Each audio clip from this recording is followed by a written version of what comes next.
Hi, this is Chico Resch. You are listening to the Let's Go Devils podcast on the Primetime Radio Network. Happy Devils Sunday. Welcome to Game Day Live, presented by the Let's Go Devils Podcast Network and the Primetime Radio Studios, along with Anchor Brew. My name is Vinnie Parise, and I am here with my good pal, Shorts Guy, the Shorts Guy, as we are getting you set for New Jersey Devils hockey as they take on the Philadelphia Flyers. Welcome to all fans watching on YouTube, Facebook, X, wherever it is you get your content. Shorts Guy, how we doing? My name is doing good. Little bummed about some hockey from yesterday. And I know our Devils the day are not before, doing, and the day before, and the day before, yeah, and the day before. Yeah. So I'm hoping for a good hockey Sunday here. We'll see what happens today. How about you? Good. So your college hockey team had a tough game. Your NHL team has lost 3 games in a row. Your baseball team is one of 3 that could realistically challenge the Dodgers. So that's good, I guess. Yeah. Well, it's definitely good. It's spring training still, so it's not like it's it's like when the Devils went 7-0 in preseason, and everyone was up and celebrating like we won the cup already. Yeah. That preseason ended as like a lot of fans were thinking it was a coronation versus a challenge going into the season. We saw how that went, but yeah, I would love to see two victories by my 2 teams today. So hopefully, come 7:30 tonight, it'll be a good day. I'll be able to call it a good day. Absolutely. And man, post Super Bowl Sundays in the NHL are awesome. This happens every year. I mean, there's a slate of games today, just from noon Central, 1 Eastern to about midnight on both sides. Just absolute awesome matchups. Like the Kings are playing the Golden Knights tonight. The Stars are playing the Canucks. That's awesome. This is great. The Jets are playing the Hurricanes. Like you could see Ovi try to scratch along here. The Devils start out things off against the Flyers, and the Flyers are one of the worst teams in the Eastern Conference. They are currently 27, 29, and 8. They were sellers at the trade deadline, a step back from being one of the surprise teams last year. What are you expecting to see today when the Devils take on these Flyers? I don't even know if I can make a prediction yet, or at all anymore, because it's there's so many factors. I'm seeing that Allen is in the chat. Mike Rossi saying Allen is projected to start. We have seen the way this team plays when Allen is in net, which is not the same as Markstrom. But then again, the way that they played on Friday night looked like it didn't matter. It didn't matter. I could have been in net, and no one was going to win that game for the Devils because just the mistakes were just horrendous in the third period, especially. There was hope when the Devils scored in at the beginning of the third with Dawson Mercer's goal, and then we got nemeched. We'll just turn that into was that a verb, adverb, whatever it is. We got nemeched at the end in the last 7 minutes. It was bad. So this team seems to be coming out the same no matter who's in net, whether it's Allen or Markstrom, because I was talking about on Devils After Dark, his body language on Friday night was not good at all. He at one point towards the end of the third, when they go to shovel the ice, he didn't even bother going to the bench. He just sat in his crease, and was just so you could tell he was frustrated. You could tell he was fed up. His body language tells it all about how he feels about the way this team is going. This team, which we knew we were needing offense, and we got none. Maybe the closest you could say is, bringing in Sprung, who's scored in the AHL this season. But man, it's been bad. It's definitely been bad. So what's going to happen today? I have no idea. I couldn't even tell you anymore with this team. It's going to be hard, and no matter where either team is in the standings, Devils versus Flyers is Devils versus Flyers, right? It's not going to be an easy game for either team. Cody Glass, Daniel Sprong, and Dennis Cholowski will all make their Devils debuts today. Justin Dowling and Paul Cotter are out. it'll be interesting to hear Keith talk about the scratching of Cotter. I would say. Yeah, He said he actually did address it. He, according to Amanda Stein, he called it a reset.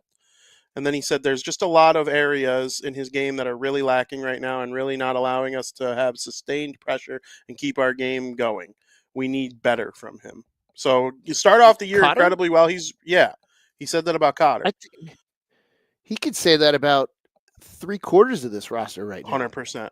100%. He could say it about 3/4 of this roster right now. It's just for me, Cotter was playing above his pay grade at the beginning of the season. Totally. Why is he calling out Cotter when he can be calling out other players right now? Yeah. Like Aricala. Paula, I saw it today. He hasn't had a point since Thanksgiving. I know he was injured for a little while, but holy hell, he hasn't really done much either. Yeah. The Holla thing is like, I don't know if it's a sailed ship. It doesn't seem like he'll be, with the team too much longer. I don't know, because like coming into the year, I would have included him in like a list of top 10 most important players on the team. But, it just hasn't been there this year. And it's been part of the problem. It's part of the reason they were like looking for a third line center. They didn't get like a quality one, especially with Jack Hughes being out. That pushes everybody up a spot in the lineup in terms of centers. It's a tough situation. And Cotter, he's being one of the scapegoats right now. And I do expect more from Cotter, because although he played above his pay grade in the early stages of the season, it's not when he was with Vegas. He was like a really good depth forward that always pushed the pace, and it just seems like a lot of the players on the Devils feel lackadaisical. Now, you're never going to sit Nico Hischier or Jesper Bratt, right? And I don't think they deserve to be. I think, that top line was decent in their last game. They created scoring chances. I really don't think it's anything to do with those guys at this point. I do think everybody else, though, can really use a reset. Dawson Mercer, he scored a goal last game, so obviously that probably, gets him in the good graces for at least a little bit here. But yeah, I do often wonder if his consecutive games played streak is the worst thing that could have happened for his development, because they just won't scratch him in any way. Like they're not going to be that guy, and I can't even say I would expect them to be. But the fact that he made it through COVID when there were guys sitting out, for a week at a time back in the 21-22 season, he was the only one who managed to play in every game that year. And remember, they shut the league down for a couple weeks and then rescheduled half of it. Yeah. That was crazy. That was arguably crazier than what they did the year before. But he made it through and played every game, and he's battled. I'm sure he doesn't feel 100% every game, right? But to never take a rest of a healthy scratch, in a situation where he hasn't been that impact player as much in the last, couple months, I do often wonder, if they'll ever give in and give him the old health bomb and end the long consecutive games played streak to start a career. Yeah, it's something that honestly, there's a lot of players that I think could afford to take a seat and just be saying, told, hey, watch. But yeah, to start off your career with a big consecutive game streak, it becomes all right. Well, who's going to be the bad guy and say, yeah, you have to sit out for this one? Unless, I mean, I keep talking about, at least, maybe there's stuff going on in practice that we don't see, that he shows he's really good, but then those practice players, they get into the game and they disappear, and you're like, well, what the hell? You should be doing better. I don't know. It's one of those things where someone's going to have to be the bad guy. You had a new coach come in, and you would think that maybe that would be the perfect opportunity to be like, listen, hey, here you go. You're going to sit today. Didn't happen. So now at some point it's going to come to an end. I mean, even Cal Ripken Jr.'s streak came to an end eventually. But it's just a matter of when. And, is he going to play his way into that streak ending? Is he doing just enough for the coaching staff to be like, well, he's right on the edge there. We'll keep him in. I don't know. It's not doing him any favors. We'll put it that way. 100%. And, it's not like he's next in line to even be scratched. I was surprised Paul Cotter was scratched. I don't think Paul Cotter's the 12th. I don't think he's the 12th forward. You're right. No. Like it definitely to send a message more than anything, which Dawson Mercer could use a message. Now he scored last game, and it was a really nice goal. And he was a first round pick. There's no doubt. There's a lot of talent there. He was awesome in junior. He Hmm. deserved. He was the best rookie in the camp that he ended up making the team and playing all 82 games. I think he scored 20 as a rookie, if I remember correctly. Something like that. It's a good start to a career overall, but just this season, it just hasn't been there in the way that the Devils need it to be. I think by now they expected him to take a much bigger step and help get them into that true echelon of a contender status. When you have a Jack Hughes and a Nico Hischier already leading the way down the middle, if you hit a home run with someone like Dawson Mercer, then your team is really set to take off, and it just hasn't materialized in the same way. You wonder if over the summer he is part of a trade with Nemitz or Casey or someone else in the pipeline. Hmm. In order to bring in like another good winger or a top center. It's hard to imagine him ever making too much money. That he'll like cap strap them, especially with it going up. Like I know a guy like John Tavares is about to be a free agent this offseason, and I think he'd be a tremendous third line center for the Devils. There would probably even Hmm. be times where he looked more like the second line center in terms of offense. I mean, in a depth role on the Leafs, he scored his 25th goal of the season yesterday. Like that's really good. I think that's what you Yeah. want from a guy like that. And if you use that money elsewhere on the team this summer, we'll see how it goes. But I mean, it's hard to look ahead to the summer right now when you still are 4 games or 4 points clear of your playoff berth, and you Yeah. have 18 games left or whatever it is. Like this thing's not over. Like they could make the playoffs, and then you know we saw Florida back into the playoffs a couple years ago. I do not think the Devils are going to go all the way to the Stanley Cup final. That's not what I'm saying, but you never really know what happens once that second season starts. So why not try to get there, even if you are missing Hughes? Yeah. It it feels like we're preparing for a funeral and not a potential party with the way Mm-hmm. this team is playing. We're just seeing this team is just backsliding down the playoffs or backsliding down the standings, and we have like a worst case scenario right now with a matchup this afternoon with the BJs playing the Rangers, both with 68 points. The BJs are in the wild card spot, probably by virtue of games played, because it's one less than the Rangers. So it's like, aside from going, Godzilla 98 on MSG and the place just blowing up, um, which I don't even know if it's home or away, but I would love to see MSG blow up. Either way, that's like a no-win situation no matter who wins that game. It's you need a straight winner in regulation, because if they both were to get a point, that would screw us. But we have to get our points today against the Flyers. It's just it's we have work to do, and I know that when we were at American Whiskey on Friday, the whole atmosphere was pretty down because of the trade deadline coming and going, and a lot of people were coming up to Sam and I and saying, well, what do you think? Why couldn't we trade Nemec? And my question to them that no one had an answer was, okay, well, what value does he have that we can get for him? And no one had a good solid answer, because if you look at the way he played on Friday, his trade value is not there. Like everyone is quick to say, "Oh, trade him, trade him, trade him," but for what? Like who's going to give you a viable asset for him at the way he's playing right now? Like he has no value. So it's just it's a down mood all around. And if this team were to go on a run at this point, I mean, we could hope for second in our division. I want to say that Washington has first in the division taken care of. They need to go on a wild slide for us to even take over first. But then again, Carolina at the same time, who knows what the hell they're going to do, because they were more sellers than buyers at the trade deadline. So Yeah, Carolina could start to slip, and then all of a sudden, like we're like backing in by going forward to the playoffs in a sense. But again, if the Blue Jackets and the Rangers start to play well, and they could easily leapfrog us and Carolina, and then we're the situations at this point are endless with what could happen. There's positives, but there's a lot of absolutely. negative too.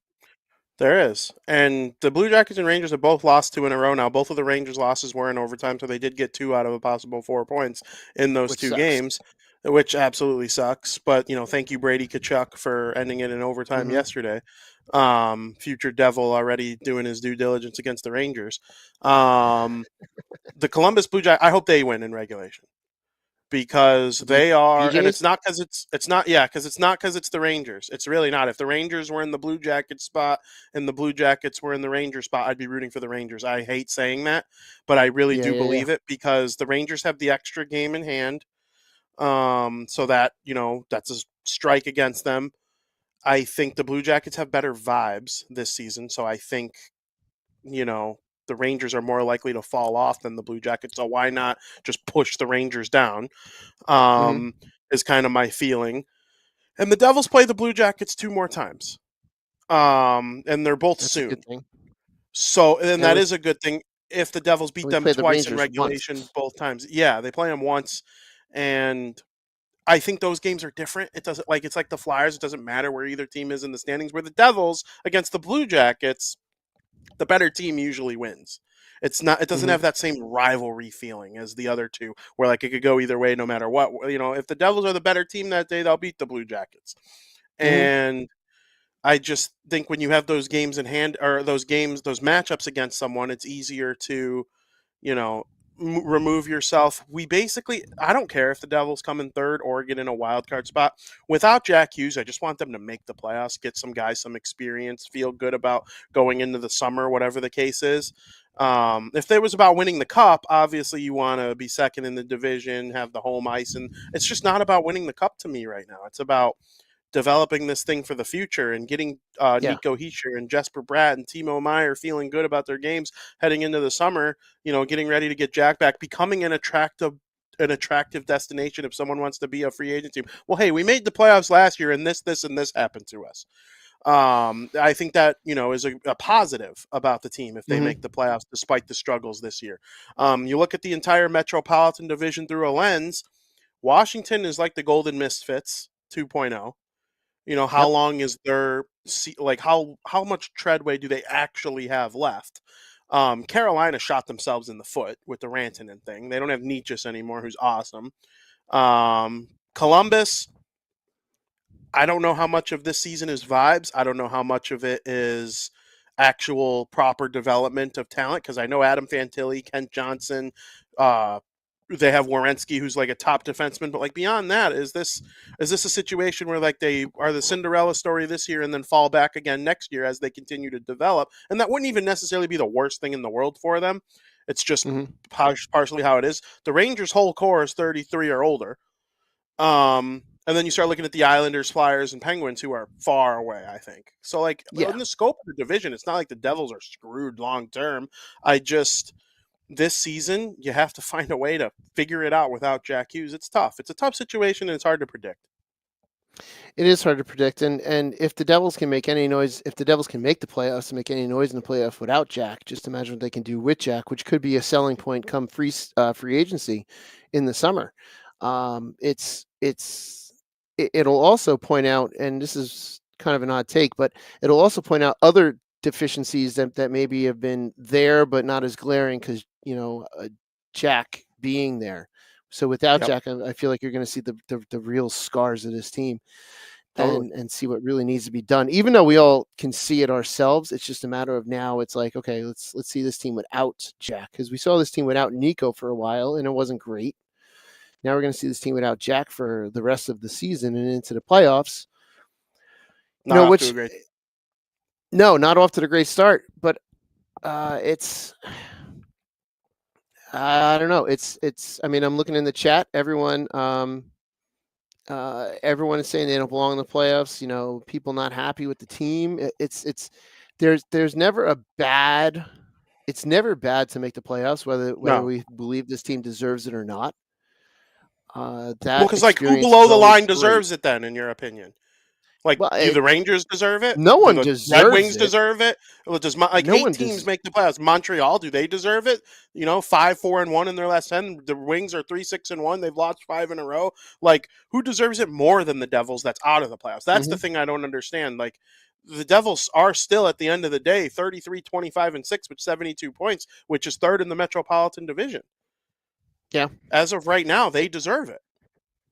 Yeah, no one is promised anything. They got to earn it. And if this team can scrape their way into the playoffs and win, get to the second round, this is a team that found something that we were hoping for, and then that's a great thing. There's character right there. So this is an opportunity for character building, which is such a lame thing to probably hear right now, and I'm sure no one wants to hear it. But this is a show what this team can absolutely do. We're talking. It's kind of funny. We're talking like we're right below the wild card line, and we're not. Yeah, We're not comfortably in our top three in the Metro, but we're talking like we're below the line. So there might it sucks. there there might not be enough time to choke it away. There also might be. Uh, I feel like there's definitely plenty of time to choke because we've definitely gone um, long stretches without a victory. Hmm. Even looking at the conference right now, if we were to go back to the old 1 through 8, we're still in sixth place. Yeah, So it's in this new model or the old model. Uh, it's we're still comfortably we're still in the playoffs. We're not comfortably in the playoffs. We're just in the playoffs, but we're talking like we're not even in the playoffs right now. And I think that this fan base is absorbing the vibe of this team, which is not good. And their product on the ice is the same. absolutely. And that game against Winnipeg was just so bad. I mean, that's Uh that's one of yeah. the best teams in the league, just giving you a real pounding. And the Devils don't play well against Winnipeg anyway lately. Nope. But Carolina, you go into the first round series against them. I would probably deep down inside, online, I would pick the Devils. But deep down Hmm. inside, it'd be hard to not pick the Hurricanes. But also, like, why? They traded their leading scorer for their new leading Yeah. scorer, and then he didn't want to stay, so they traded him away for draft picks. So, Yeah. like, both teams lost their leading scorer this season, and I think Nico Hischier would be the best player on Carolina, at least the best forward on Carolina. Hmm. Sebastian Aho's in the mix. He's more offensive than Nico, but like what Nico does in all three zones, I think he's incredible. And Bratt is right there, and Carolina has good forwards. Make no mistake. I mean, they're awesome. I think Seth Jarvis is outstanding. Svechnikov is awesome on defense. Slavin, Burns. I mean, they're just unreal. Um, Devils probably have a goaltending advantage if Markstrom's on his game. I don't know. I don't think they'd be a complete pushover against Carolina, but It's not just Markstrom. I mean, I was looking at the shots on goal for Friday.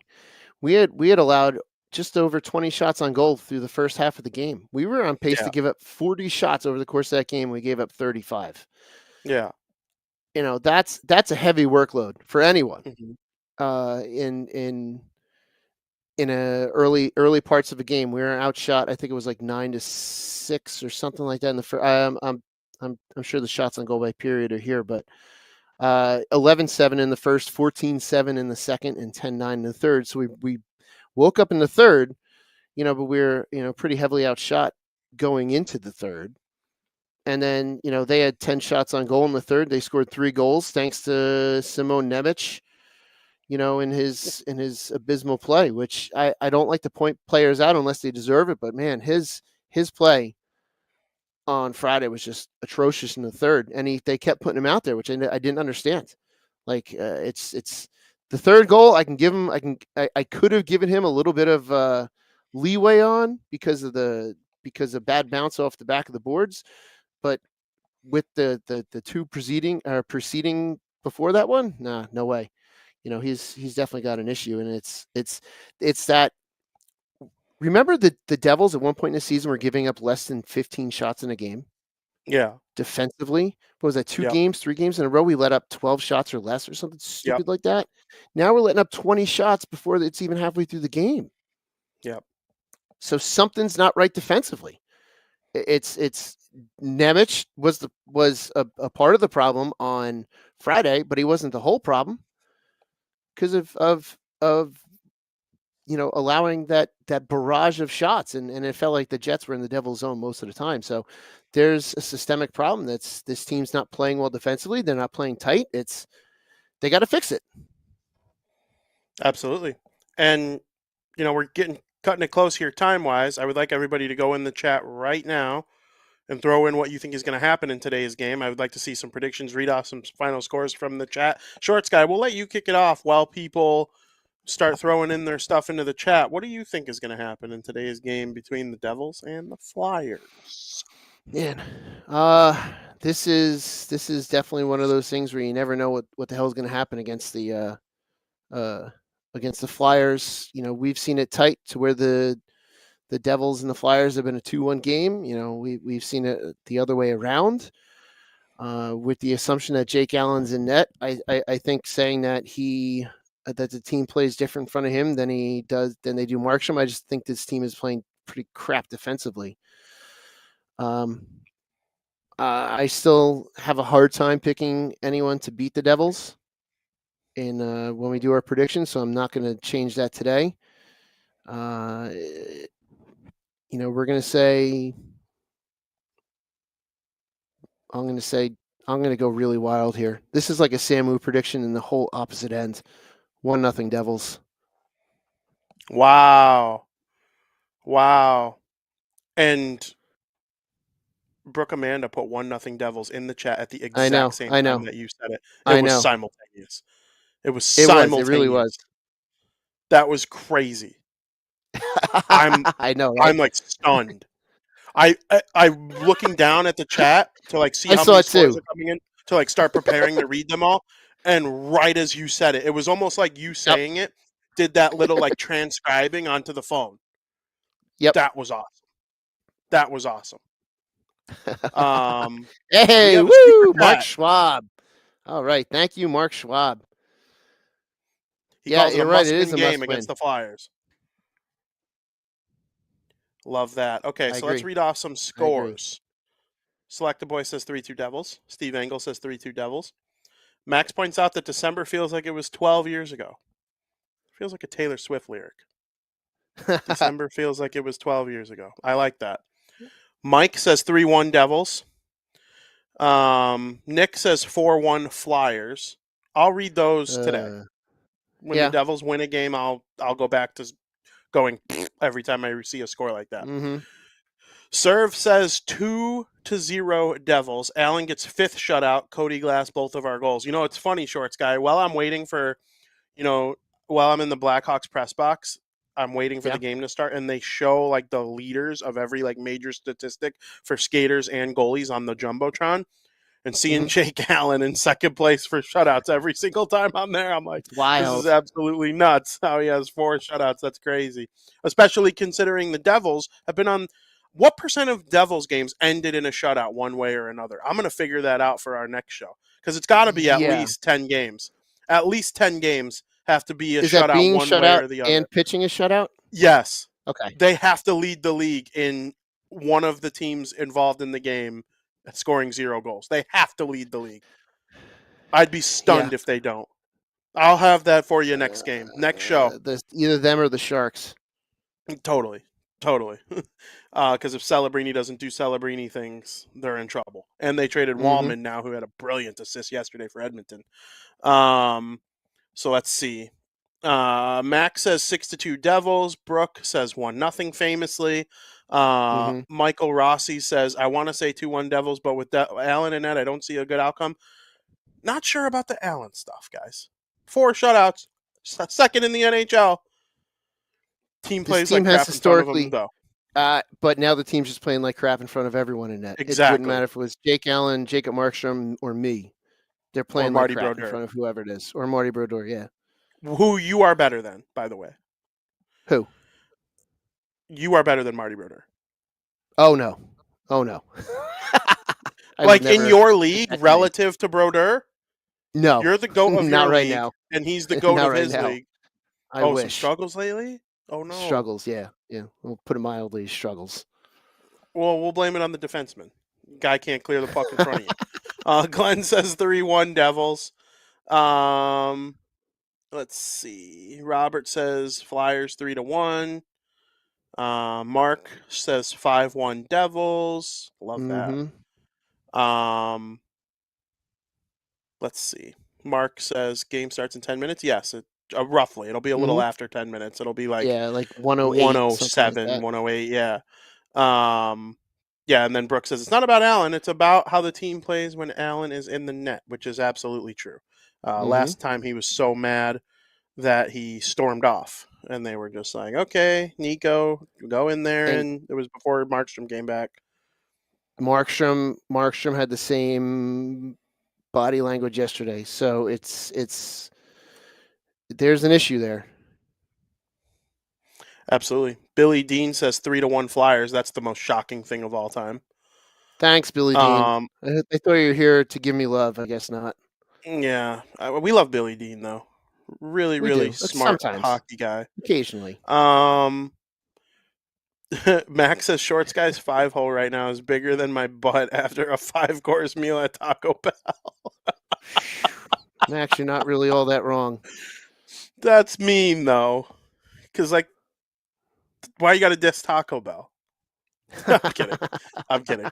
I can't thank everybody enough for chiming in on the chat today. We got a game to watch here coming up. The Devils are going to take on the Philadelphia Flyers. Good vibes, man. Let's have some good vibes today. Maybe it won't completely suck for 3 hours. Maybe. And they've lost 3 in a row. Vinnie? Who loses 4 in a row? And you know what? If it does suck, I'm going to throw this out there. There's a lot of great college hockey on right now because all of the divisions are in their playoffs. You heard Vinnie mention it earlier. I got my alma mater behind me. Their goalie put in a 54 save performance in an double overtime loss yesterday. Man, and it was great hockey to watch. So definitely check that out. I'm going to be watching that tonight at 5 no matter what. So there's a lot of good hockey to watch. If the Devils disappoint you today, just go find something else to watch because there's plenty of it right now, which is phenomenal. Absolutely. You know, I'll be watching my Hockey East, and I'll be cheering on Sacred Heart for Shorts Guy. So that's what I'll be doing, this evening when it comes to my hockey. Make sure you watch plenty of hockey. Make sure after today's New Jersey Devils game, you tune in to the Let's Go Devils podcast network to watch Devils After Dark with Scotty of SiriusXM. Make sure you're following at Let's Go Devils Pod on Twitter. And for the great Sam Wu, for my good pal Shorts Guy, who's going to get a big Sacred Heart victory tonight, I'm Vinnie Parise, and as always, let's go Devils.